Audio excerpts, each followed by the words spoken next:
Hello and welcome to today's webinar, General Q&A session. My name is Casey and I'm your technical producer for this event.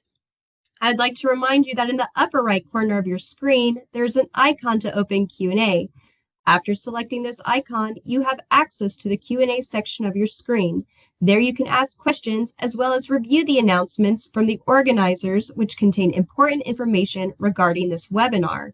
Lastly, we ask that you use the Q&A section to only submit questions. We receive hundreds of questions in a short amount of time.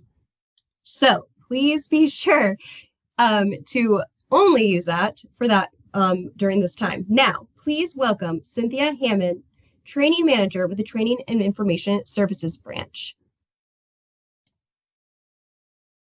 Hello all, and welcome to today's live Q&A webinar.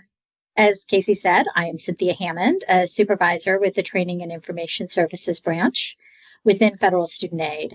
We are so glad y'all are here, and we're pleased to provide this opportunity to answer questions. We have policy and training experts to answer questions about recent and relevant guidance released from Ed and Federal Student Aid as it relates to the proper administration of the Title IV programs. Today's session will follow a Q&A format based on questions submitted using this Q&A feature here in Microsoft Town Hall. I will be your Q&A moderator, and our team of policy experts and trainers will answer as many questions as time permits during today's session. So let's review how to ask questions using Microsoft Town Hall platform. You locate the Q&A icon above the top menu bar. It should be close to the red Leave button. If you don't see it, you may need to select the ellipses, as are those three little dots in the menu bar, to display additional menu options. Simply type your question in the Ask a Question text box, and then select the blue Ask button. That's it. As Casey mentioned, we often get a lot of questions within a very short time frame, and please be patient as our subject matter experts sort through what is coming in. And also as I refresh my screen so I can see what the next set of questions are to ask. That'll sometimes take a minute. So we'll answer as many as we can, as time allows. As a refresher, these are the topics covered in our last federal update on April 30th. You're welcome to ask questions on these and other topics for which we have published guidance. However, we are unable to answer most technical and operational questions today because we don't have many of those experts with us today. We do have someone from COD, but not in SLDS and some of the other systems. Also, we ask that you please do not ask student-specific questions or provide any PII in your question. And now let's begin with the first question. And the first question is going to be answered by Virginia. With respect to maximum Pell eligibility and a 1,080 clock hour program with year 1 and year 2 structure, is the maximum Pell amount $7,395 used for both academic years, year 1 and year 2? Thank you, Cynthia. So assuming that both academic years occur or are treated as part of the same award year, then yes, the same scheduled Pell Award would be used when calculating the Pell Grant Awards under Pell Formula 4. But with that said, remember that a student cannot receive more than 150% of a scheduled Pell Award within an award year and for remaining portions of an award year that are not a full academic year in length, and that's both hours and weeks. The Pell Award will be prorated based on the lesser of the remaining hours or weeks. And if you want more information regarding calculating Pell Grant Awards, please see Volume 7 of the FSA Handbook. All right, and the next one is also for you. Looking for guidance if a school has an eligible career pathway program prior to 7/1/24. When should the program be submitted via the EAP for approval by federal student aid?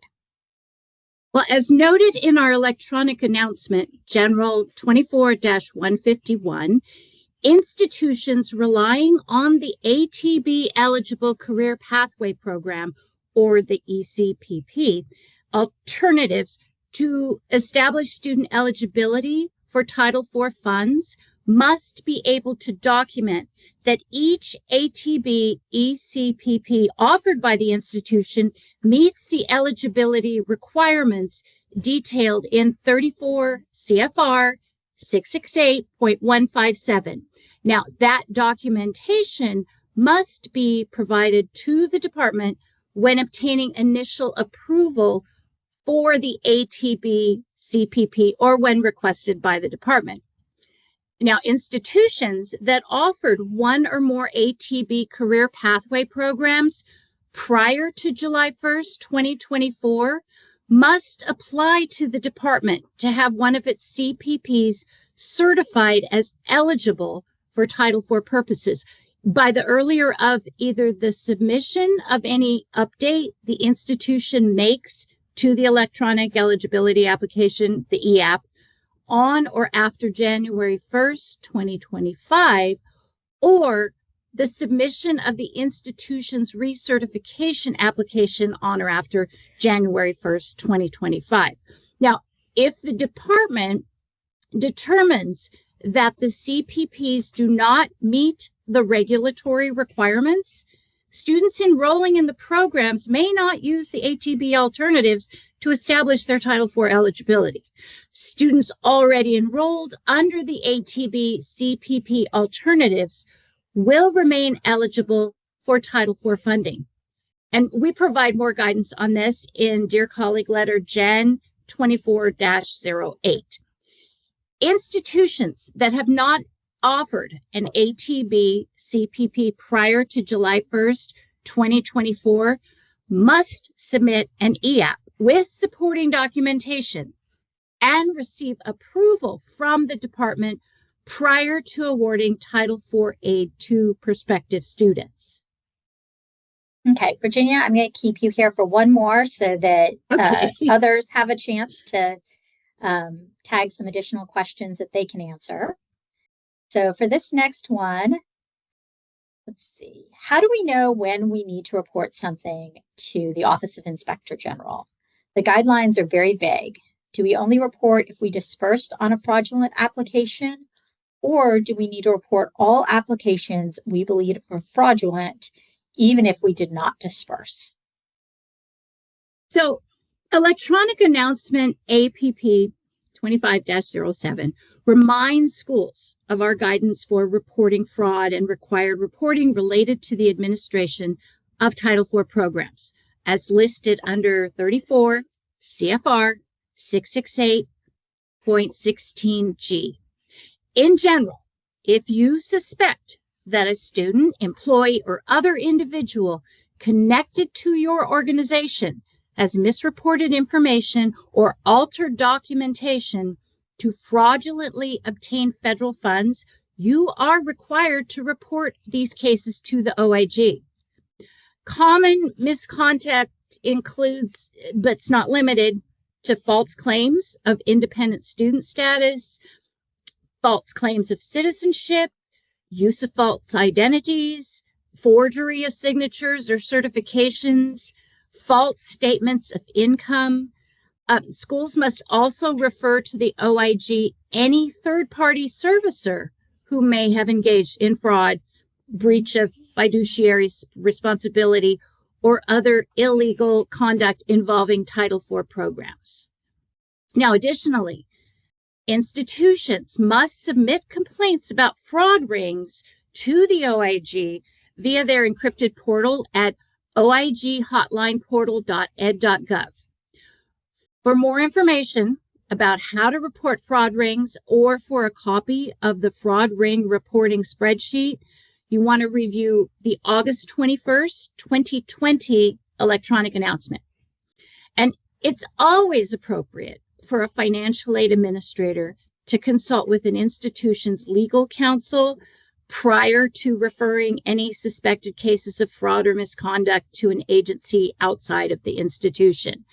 Now, if you have questions or you want to refer suspected fraud, you can contact the OIG at oig.ed.gov/OIG-hotline, or by calling 1-800-MISUSED, that's MISUSED, 1-800-647-8733. Thank you. I will give your voice a break and have Catherine Whittle answer the next one. Kat, what happened to G6? The browser message says that g6.ed.gov cannot be reached. Yes, g6.gov no longer exists. Please access the system using the original g5.gov web address. G5 is called the Grants Management System, but it's not just for grants. Schools use G5 to manage cash for all Title IV funds, including direct loans, federal work study. G5 also controls the cash management of non-Title IV federal educational programs. Your school uses G5 to request and receive funds, report expenditures, adjust drawdowns, and return cash. So go to g5.gov, which is the correct URL. Thank you. The next one is also for you. In the scenario where the ISR has conflicting information because FTI is successful and the student also manually entered that they are not a non-filer, if the manual entry field is corrected to yes, that they did file a 1040 or a 1040 NR, does the SAI calculation then correctly use the existing FTI data, or does the FTI information need to be entered into the student's manual tax fields to force the SAI calculation to use it? Changing the tax file status from did not file to filed is not enough to trigger FPS to use the FTI in a student's calculation. As noted in Electronic Announcement General 24-71, when resolving conflicting information due to FTI data being reported on the ISR along with manual information indicating the applicant or contributor did not file a U.S. tax return, a school must confirm the student or contributor's tax information by requesting documentation from the student or applicable contributor. Appropriate documents to collect include either IRS tax transcripts or signed copies of the income tax return and applicable schedules. The school must use the collected documentation to correct the conflicting financial information and submit it as a correction to the FPS. Schools must update all the manual entry data fields associated with the financial and tax information, e.g. tax filing status, AGI, foreign income exclusion, and earned income credit. While the action is not a professional judgment, PJ, the school must set the PJ flag to force the FPS to use the manually entered financial and tax information in the SAI calculation. Okay, I think we have a couple more for you. Well, others tag some more questions. The next one says, when will the 2024 year be available for reporting federal work study wages in COD? The department expects the ability for schools to submit 2024 FWS wages in COD to begin as of June 29th, 2025. Please stay tuned to the Knowledge Center for an upcoming electronic announcement that will provide information on this issue as well as for other COD updates. Okay. The next one is about R2T4. So for modules included in total days, is this eligible for early implementation? I think they're talking about the new regulations. Also, for the R2T4 changes regarding date of determination, does that require all schools to take attendance? The new regulations surrounding R2T4 and modules are not able to be early implemented. Those requirements, only counting days and modules that the student attends, will become effective July 1st, 2026. The two parts that the school may early implement as of February 3rd, 2025 are the new withdrawal exemption treating students as if they never attended, and the leave of absence exception to not require incarcerated students in PEP programs to start where they left off in term-based programs. As far as the regulation updates codifying the 14-day date of determination timeframe for schools required to take attendance, please note that this regulation does not in any way change whether or not a school is required to take attendance. A school is still considered to be attendance taken if it meets any of the requirements outlined under 34 CFR 668.22b, which include an outside entity attendance requirement, a school attendance requirement, or an outside entity or school requirement that can only be met through attendance taking or comparable process. The new date of determination regulation does not require all schools to take attendance. To learn more about the new R2T4 regulation, please see the January 3rd, 2025 Federal Register notice. In addition, more information will be shared in the upcoming Volume 5 of the 2025-26 FSA Handbook, along with a future Dear Colleague letter or electronic announcement. Thank you. The next question we have is for Heather. So it says, we have several students who have not been able to submit their 24-25 FAFSA. The FSA has not been very helpful to them despite several calls. They've tried mailing paper FAFSAs and got them back. The FPS help desk told us they can't help since the students don't have a transaction UUID. Are there any other options beyond having students contact the FISAC over and over again? Heather? Thanks.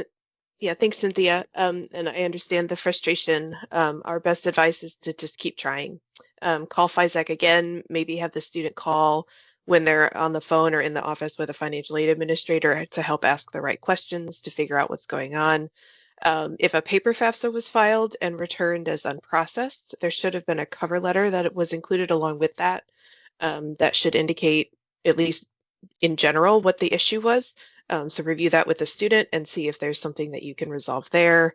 And just as a reminder, we did provide guidance and additional flexibilities on late disbursements for students who are struggling to get a processed FAFSA.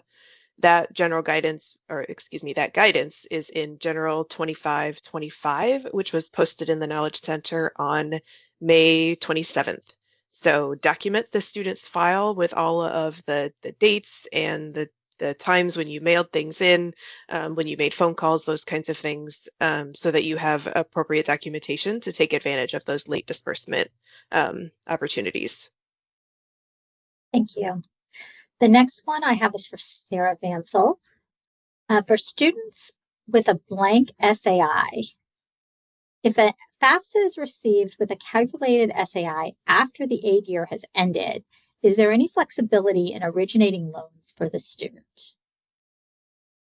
Thanks, Cynthia. So the short answer is no. We announced on May 27th that that we're extending the late disbursement flexibilities to students who filed a FAFSA form for 24-25 and are impacted by a known issue with the FPS that prevented them from having a calculated SAI. So in other words, rejected FAFSAs that are due to a department issue, not a school issue. If you have or get an ISER like this for a student who's no longer enrolled for the award year, but whose application receipt date was before they ceased enrollment, then this flexibility is going to apply. Now, normally late disbursement rules require that the department had processed the ISER with the official SAI before the student became ineligible. So that's where part of the flexibility is, looking at that application receipt date instead. But all of the other late disbursement regulations apply, with one exception, which I'll talk about in a second. So this does mean that you have to have originated any direct loan awards, either in your system or in COD. And for FSEOG, you need to have made the award to the student. There aren't any additional late disbursement requirements for Pell Grant. So I do think that some schools and how they package and process aid, this late disbursement flexibility may not be a lot of help with respect to loans, because I'm guessing if you had a rejected ISER, you may not have originated loans, but maybe so. So to answer the question, the short answer is no. The other flexibility that was provided in this late disbursement electronic announcement had to do with the time frame. So late disbursements typically have to be made within 180 days of no longer being eligible, meaning no longer enrolled. The 180-day clock for these students can start from the later of either that date or the first date that you get an ISER with an actual official SAI. So it extends the time frame a little bit for some of these students. Thanks, Cynthia. Don't go away. We have another one for you. Okay. Please clarify exactly who should receive the information outlined on Gen 2519. The group is not very clear. Okay. So Gen 2519 was an electronic announcement put out on May 5th, and it's called Request for Institutions to Provide Repayment Information to Former Students to Prevent Defaults. In that document, in terms of who should receive the information, the Secretary of Education urged participating institutions, so Title IV participating institutions, to provide information to all borrowers who ceased to be enrolled at the institution since January 1st, 2020, and for whom the school has contact information. So that is the group that schools should be reaching out to. Thank you. The next one we have is for David Bartnicki. David, could you please discuss the use of a Parent Plus for a past due balance? For example, it was a previous award year, previous semester, and not currently enrolled. Thanks, Cynthia. So in reference to late disbursements and references where they indicated that the student is no longer enrolled, our normal late disbursement requirements would still come into play. But when doing that, we want to make sure that first, that the student is eligible for the late disbursement. So they have to meet our late disbursement requirements. Again, the question indicated that the student was no longer enrolled in that particular semester. It was for a previous period. Then if they are eligible for a late disbursement, then we have to ask ourselves, is this for a prior year or not? Are these charges for current year charges? Which if you have a loan, there's a direct loan involved here, they mentioned a Parent Plus loan, then you would be able to go back and cover charges for the loan period in which the loan was intended. However, I wasn't sure with the question if we were talking about maybe a balance from a prior loan period. If so, then we would still have our prior year charges requirements of no more than $200.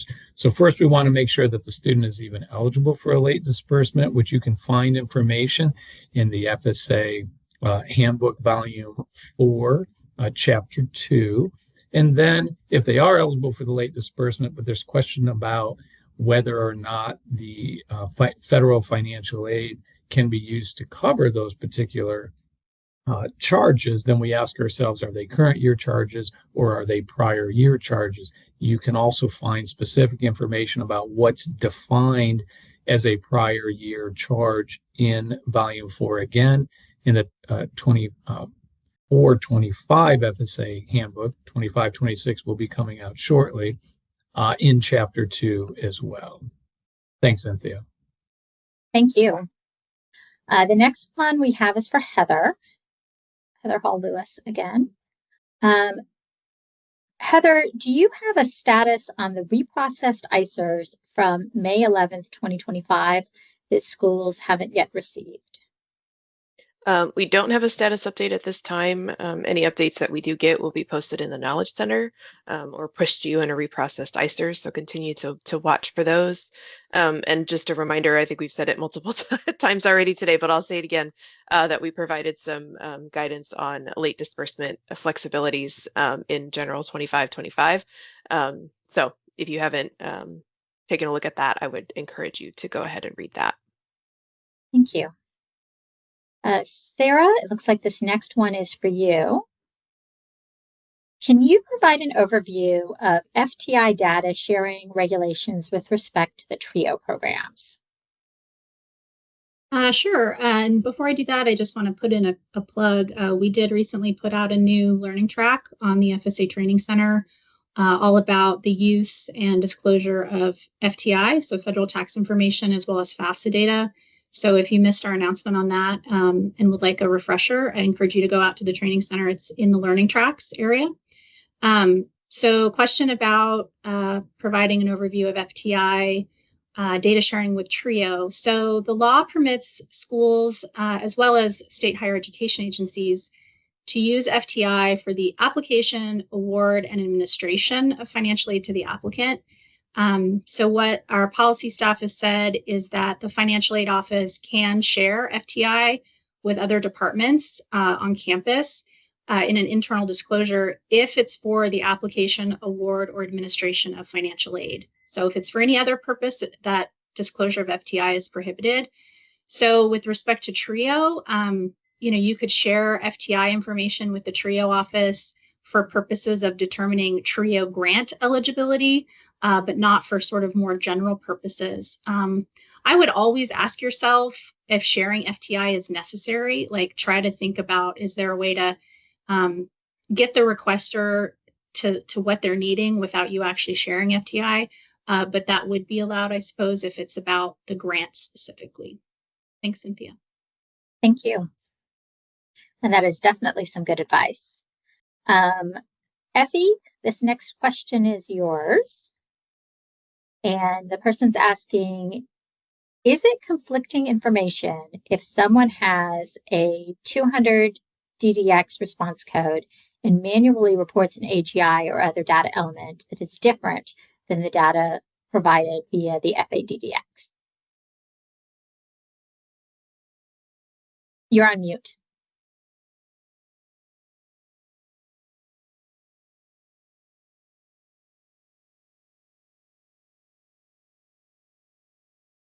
So 1 second, folks. I think Effie's, there you go. Sorry about that. Cynthia, and hello, everyone. Okay, so the answer to that question is yes. Code 200 means that the federal tax information was successfully retrieved from the IRS, but sometimes you will have a student that will manually enter their income and tax information also on the FAFSA. So that is conflicting information. And a lot of times it's because the person, the contributor, had filed a joint tax return in the prior year, but they're no longer married to that individual. So you need to resolve it. You need to see, why did the person submit additional information or manually entered information, even though the FTI transferred it over. So yes, please review it, resolve it.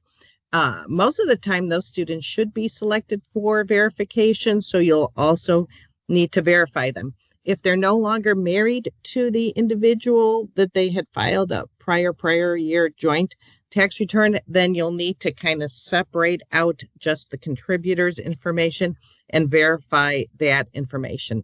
There's information on how to do that in Chapter 4 of the Application and Verification Guide in the Federal Student Aid Handbook. Thank you. You're welcome. This next one is for Sarah again. So Sarah, can you provide a status on the DHS secondary confirmation process? When will this be functional again? Sure. Thanks, Cynthia. So the secondary match process with the DHS is not currently available. And we recently published volume 8 of the FAFSA specifications guide for the 26-27 award year. That's the one that's all about agency matches. And we again noted in that document that the secondary match process is not available. So in terms of when will it be functional again for 26-27, we are saying that it's status quo as to what it has been. So the guidance provided in volume 8 of the FAFSA specifications guide refers back to an electronic announcement from August 8th of last year. So if you're not familiar with that, you can go find that electronic announcement. But basically, students who fail the primary DHS match are indicated as pending. And then what you do in the financial aid office is you basically move on to third step verification. So the guidance, what you've been doing for 24-25 and 25-26 will remain the same for 26-27. Thank you. The next one is for David Bartnicki. Will there be further guidance provided soon on the new R2T4 regulations that go into effect July 1st of 2026? Thank you, Cynthia. Yes, there will be. We are planning to include first information regarding the withdrawal exemption for treating students as never attended, which is part of the new R2T4 regulations in the January 3rd, 2025 Federal Register. That particular exemption can be early implemented as of February 3rd of this year. So we are definitely going to have some information around that specific R2T4 exemption and get into a little more detail in the handbook, as well as we are hoping this fall, the plan is to, as we have in the past, provide a more detailed electronic announcement and or Dear Colleague letter that will talk about all of the new regulations listed in that January 3rd, 2025 Federal Register, not just R2T4, but also distance education. We had some discussion there as well. And I think there was something with the TRIO programs as well. So we will be touching on any of the final rules that came out on January 3rd. And then, of course, we'll continue to provide guidance as we get questions and issues come up, as we have in the past, whether it's in formal Q&As on our various OPE websites or other communications that we have. I will point out that all of the other R2T4 requirements, there's 4 other requirements listed in that specific Federal Register, such as a change in our module definition for the number of days in a payment period and so forth, the calculation of scheduled hours for clock hour programs. All of those become effective July 1, 2026. So because we had a little bit of time, we haven't gotten out our additional guidance as quickly as we normally would. As you can imagine, there are lots of things we're trying to do this year so far, but it's still on our radar, and we hope to get something out this fall. Thanks. Thank you. And the next one is for Heather. Heather, currently there's only a few volumes 3 and 7 of the 25-26 handbook on the Knowledge Center. When will the other volumes be available? Yeah, thank you for your question, and it's quite timely because we are just getting ready to publish volume number 8, and we'll be publishing the rest of the volumes as we're able to. Thank you so much for your patience as we work to get those quickly published. And just a reminder that prior year handbooks continue to be available and provide much of the guidance that you need to process aids. So you should continue to reference those volumes until the current year volumes are published on the Knowledge Center. Thank you. The next one is for David Bartnicki again. It asks, are we required to accept high school equivalencies, such as an associate's or bachelor's degree, if we have a school policy to verify high school completion, or can we require a high school transcript be submitted? And you're on mute. But I sounded so good, Cynthia. I want to make sure that the schools understand. It's a great question because we want to separate out what's required for school policy and what's required for our Title IV programs. So if there's an issue with the student being able to get federal Title IV aid, there's a conflicting information or there's a question about whether or not they have a high school diploma or equivalent, then definitely the school will have to make sure they obtain the information they need in order to deem that that student is eligible for Title IV aid. As you know, the student inputs that information on the FAFSA form, indicating whether they have a high school diploma or a state equivalent or potentially none of the above. And then maybe the school has to evaluate them from an ATB perspective. So the school wants to make sure if there's a concern with that information, that they have the documentation to support them. If the issue is, well, the students indicated that they have a high school diploma, but our policy doesn't require them to submit the actual diploma in order for them to be admitted, then that's a school admissions policy. And an admissions policy at a school is separate from our Title IV student eligibility regarding whether or not the student has, if there's concerns with the documentation for that high school diploma or equivalent. So we want to make sure we separate what's the school admission criteria and what is our criteria in order to award Title IV aid.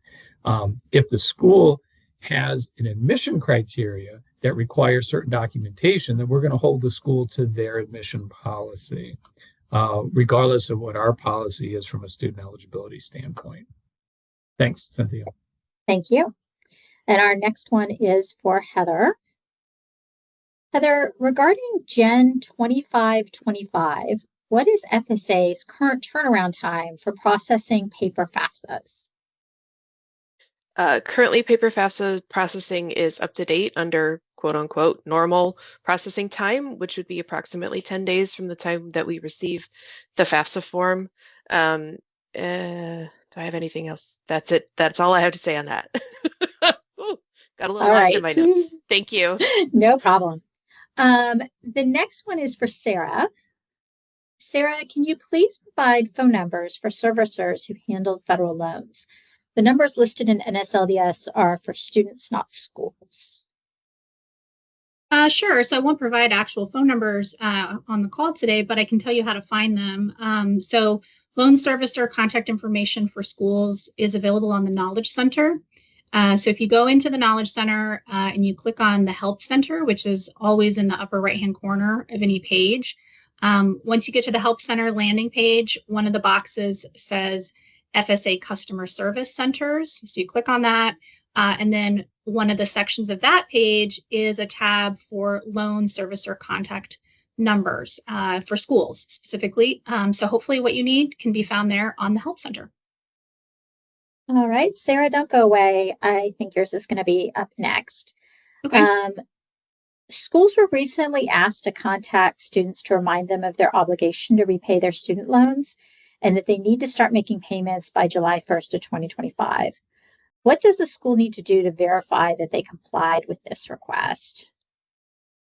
Yeah, so, I went and looked at Gen 2519, and I think at this point you just need to read the letter of that letter, read the letter to the letter of the letter to figure out what you should do at this point. We urged that the outreach be performed no later than June 30th of this year, but we didn't dictate in that letter how to do it or what to provide. We do say that more information, more guidance is coming soon. We don't give any guidance in the letter on verifying your efforts. So I really can't give you a solid answer, but I would say it's always a good idea to keep records of efforts like this and await further guidance. All right. The next one is for David Bartnicki. David, how do we get access, preferably view only, to G5? And you're going to have to make sure you're off mute. Thanks, Cynthia. I have a lot of screens here. In reference to G5, I wanted to point out that, first of all, it is now G5. That is correct. For a minute there, it was G6. We've gone back to G5. In order to get access to G5, a great resource is to go into Volume 4 of the FSA Handbook, Chapter 1, under a heading, Creating an Account and Logging into, currently it says G6. It will be changed to G5 in the 25-26 handbook. When you go to the G5 website, g5.gov, if you go up into the top left corner and click on the link that says not registered or sign up, there you'll get information from our Office of Business Support Services where you will be able to obtain information. They also have direct contact information, a phone number, an email address, along with the times that they're available if you have questions. So again, I would encourage schools, and it's great to hear that schools are wanting access to our systems. We want to make sure that all of the appropriate personnel do have access. But I would start with the actual business support service group indicated in our handbook when you are trying to set up access to a G5 account. Thanks, Cynthia. Thank you. And speaking of access to our systems, our next one is for Effie. Effie, this person asks, it says, we just updated our PPA EAP and are ready to send it to our president. Does he need FSA Partner Connect login credentials to sign? I've heard some people say no, it's all done through DocuSign. So can you confirm that and direct us to the instructions that will be included in the email that the president will receive when that signature is requested? Yeah, all right, thanks. The answer is yes, you're correct. It is still DocuSign. The president, or we now call the person who signs the EAP and the PPA, the authorized signature authority. That person does not need EAP access. They will receive an email immediately as soon as you submit the button, like you press submit, so your EAP gets transferred to the system. That DocuSign email is supposed to go directly to the authorized signature authority. They will have access to the EAP. I'm not sure if it's a PDF or how, but they could see the EAP before they submit it through DocuSign. Now, what it says, I honestly don't know, but you should give your president or whoever is your authorized signature authority a heads up that, hey, we're about to submit our EAP and you are going to get an email, so please look out for it. That's all right. And the next one is for David Bartnicki. If a parent incorrectly reports that they are married, but they really are separated, can the parent change their marital status? It seems like colleges cannot make this change. And I think parents have been having a hard time to correct their marital status. Yeah, so when it comes to marital status, we indicate that typically if it was correct at the time the FAFSA was filled out, then the only way that the marital status would be updated is depending upon the school's marital status update policy. And we spell that out in the AVG, Application Verification Guide of our FSA Handbook, Chapter 4, that talks about verification, but it's included in there as well. However, we always do say, if the information is incorrect, we always want the correct data. So if in this case, someone accidentally indicated what their marital status was, then we definitely would want that corrected. And that would not be an update or a modification or a change. We actually would be correcting, or they would be correcting. So yes, a correction could be done and needs to be done if in fact that's not the correct information. So the difference is it a true correction?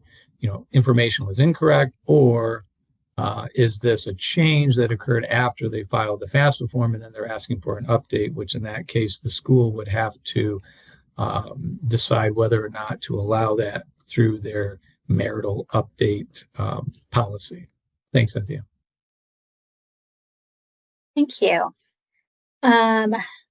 Just a second here, folks, while I refresh my screen. I will note, while I'm trying to scroll back to where I was in the list of questions, that on July 16th, we have a webinar on NSLDS reporting and corrections. So please plan to join us for that one. And now that public service announcement is over, I think the next question is for Sarah. Sarah, with SEIG going away, will FSA Partner Connect have electronic signature instead of paper printouts for account creation with NSLDS, COD, and FPP? Great question. So we announced in an electronic announcement, it was General 2521, that there is this implementation planned, a new release basically for FSA Partner Connect planned for July of 2025. So FSA Partner Connect is going to become the primary enrollment and user management service for FSA. So Again, that's allowing us to exchange data and information with you via the SAIG.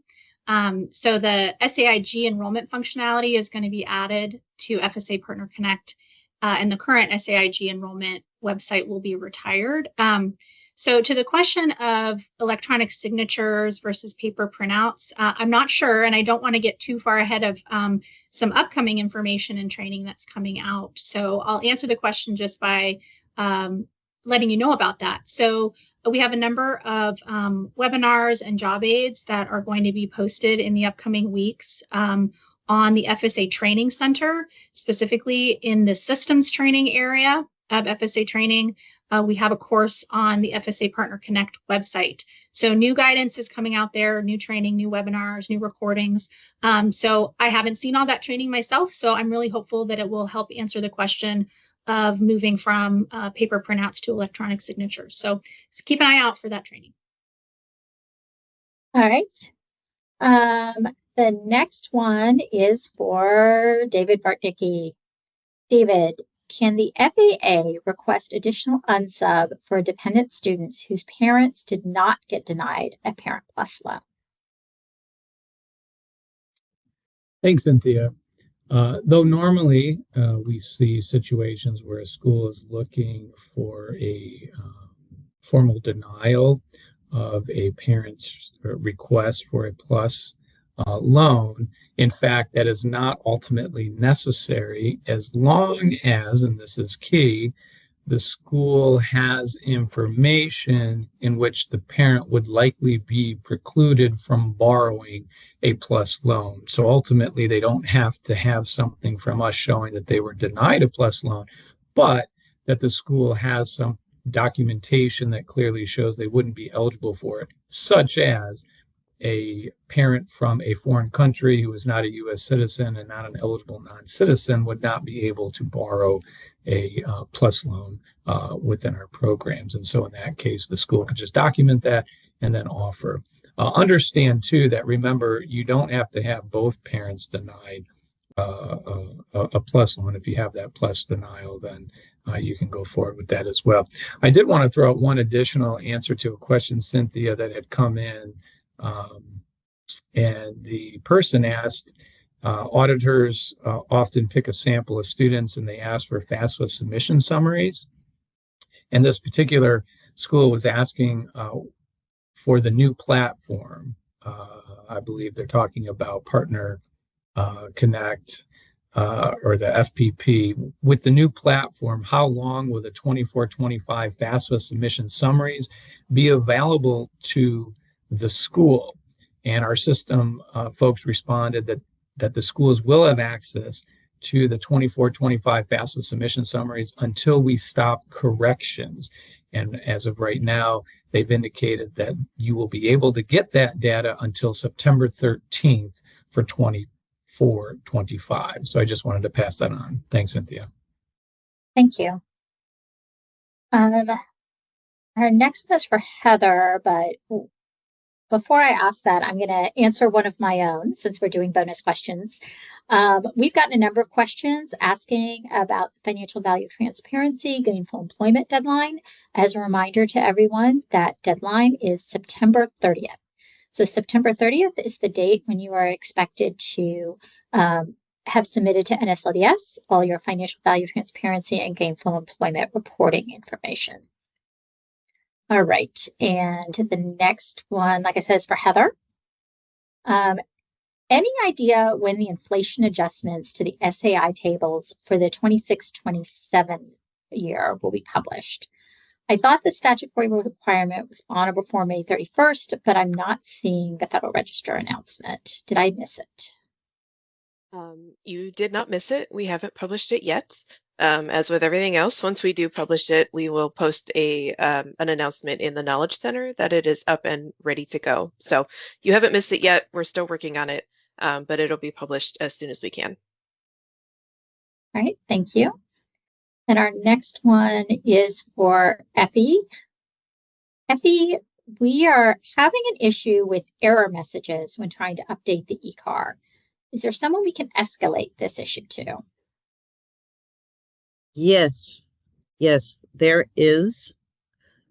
it sounds like you're trying to update your EF and you're having issues with that, you need to contact the FSA Partner Connect School Relations Center. And their phone number, actually, if you go, I'm looking at it right now, if you go to the Knowledge Center or even to FSA Partners at ed.gov and go down to the bottom where it says Help Center, and then click on Contact Customer Support, you will see a little box on the side that has a phone number for support. And you could also submit a written message as well, but their phone number is 800-848-0978. That's 800-848-0978, and it is in the Help Center on Partner Connect under Contact Customer Support. And someone else, actually, there was a question that just came in, so it's very similar. I just want to mention it, where somebody is new to their school and they've received some access, but they're still waiting on FSA Partner Connect access.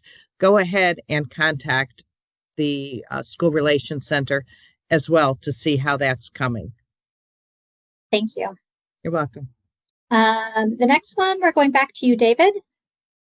And this person is asking, how do you calculate a qualitative component in SAP if the entire program is based on pass-fail grades? Thanks, Cynthia. The short answer is you get to decide if the program itself is all pass-fail, and there are definitely some programs out there that don't use traditional GPAs or letter grades. The school is required under our regulations, 66834, that deals with SAP. You can also find more guidance in our FSA Handbook, Volume 1, Chapter 1, to come up with an equivalent process to that. So when you're evaluating each payment period, or depending how often you are evaluating SAP, you're going to have to come up with some way to determine how the student is mastering the content that is being provided to them at the various checkpoints for SAP. So you have flexibility there, but as noted in the question, you still have to have a qualitative measurement, but it does not have to be that traditional grading process or GPA process. So you have some flexibility in working with the academics department and others to determine, what would be an appropriate way to measure how the student is progressing through their coursework. Maybe they have to master a certain number over a certain period of time, and so forth. But again, auditors, reviewers would be looking to still see that qualitative measurement component, though you can come up with a different approach than the traditional GPA process. Thanks, Cynthia. All right, stay with us for a second. We have a follow-up to one of your earlier ones. Hopefully you can quickly answer it because we only have a handful of minutes left.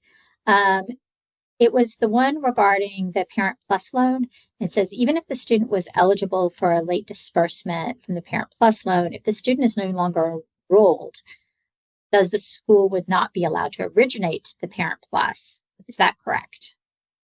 Yeah, you're correct in my assumption there, and the way the question was asked, the key was that they have to be eligible for a late disbursement. One of the requirements to be eligible for a late disbursement for a loan is that the loan had to be originated before the student was no longer enrolled and eligible. So you are correct. The loan would have had to have been originated before. Assuming that's been done, and then you'd still have to meet all the other late disbursement requirements as well, and then you can go forward. Thanks, Cynthia. Thank you. All right, Heather, this next one is for you. It says, I've noticed that legal guardianship is often established and finalized before a student turns 18, which is the age of majority. However, for verification purposes, does the letter of guardianship alone satisfy the requirement, or should schools request additional documentation to confirm that the student remained in legal guardianship up to the age of 18 or the age of majority? Yeah, and so with this question, just keep in mind that collecting documentation to support a student's answer to this question on the FAFSA is not a federal requirement unless you have conflicting information. But you may choose to collect documentation as an institutional policy if that's what you want to do.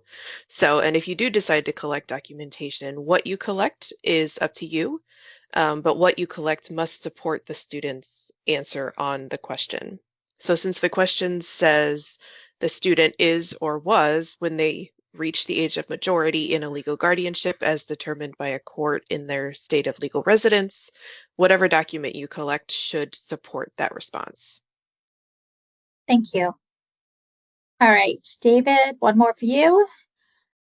Could you tell us more about the 7-credit or half-time rule for Pell Grant eligibility and when it kicks in?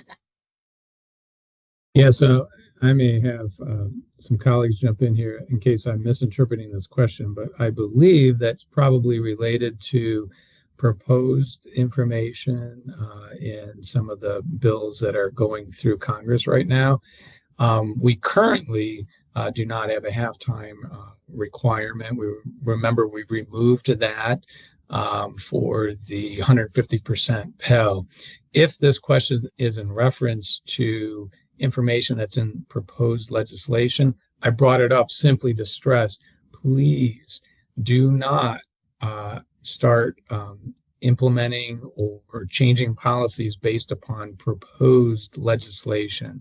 There will definitely be changes. It has to go through a reconciliation process. We in the department are aware of what's in these different bills, but we sit back and we have to wait until everything's finalized and signed into law before we can even begin to interpret and provide guidance to our schools. So any of my colleagues out there, I'm assuming that's what it was in reference to, unless someone else is aware of some other 7-credit requirement for Pell. Please, and we know there's a lot of information out there, schools. We love the fact that you're conservative, you're so concerned, but sit back on these reconciliation bills right now, these budget bills, and let's wait until we get a final answer so we know how to properly instruct our schools. Thank you. The next one we have is for Sarah. Are the proof of citizenship and eligible non-citizen acceptable documentation guidelines from the 24-25 handbook the same as the guidelines for the 25-26 aid year? I was not able to locate these guides that were previously in Volume 1, Chapter 2 of the 24-25 handbook. Yeah, so I can't say for sure yet if the guidelines for eligible non-citizens are the same, because as the person mentioned, those are in Volume 1 of the handbook, and that volume has not come out yet for 25-26. I know Heather mentioned handbook updates a little earlier. I'm not sure which one she mentioned as I was trying to tag questions, but I think Volume 1 will be coming soon. So unfortunately, you just need to wait just a few more minutes, weeks, hours, however long it's going to be to get Volume 1 to make sure that nothing has changed. And Heather, I don't know if you have anything to add to that. If you do, feel free to come on screen and and yeah. Nope, Sarah answered it perfectly. Volume 1's not available yet. Volume 8 was the one that I mentioned is coming out imminently. Thanks, Heather. That Terrific. Literally is hours, but everything else is probably days to weeks. Thank you so much. Effie, the next question is for you. Is SAI considered federal tax information? There we go. The SAI is not considered federal tax information or FTI, but we did update, and I'm trying to see, we did update Electronic Announcement General 2334 back on February 11th, 2025, where we added a lot more things that are now considered federal tax information, and that does include intermediate values and derived information from the information that's brought over from the IRS that's used to calculate the SAI. So the intermediate values and things inside the SAI calculation are now considered FTI. Now, all of those are in the SAI calculation one way or another, either in the parent's calculation or the student's or spouse's calculation, except FISAP total income. That's the only thing that is now considered FTI that's not included in the SAI calculation. All right. And it looks like that was the last question we have time for. So let me tell you, and you guys had some great questions today. We realized that not all the questions were answered and have 3 great resources for you. First, please check out the Knowledge Center for the latest updates on everything Title IV aid. Be sure to subscribe to the daily or weekly emails on the latest guidance and resources. You'll find the subscription link at the bottom of the Knowledge Center's homepage. Our FSA Training Center is FSA's one-stop shop for training opportunities developed by our wonderful training team. You'll find valuable trainings on Title IV aid administration, including learning tracks and training courses. Sarah mentioned several of those.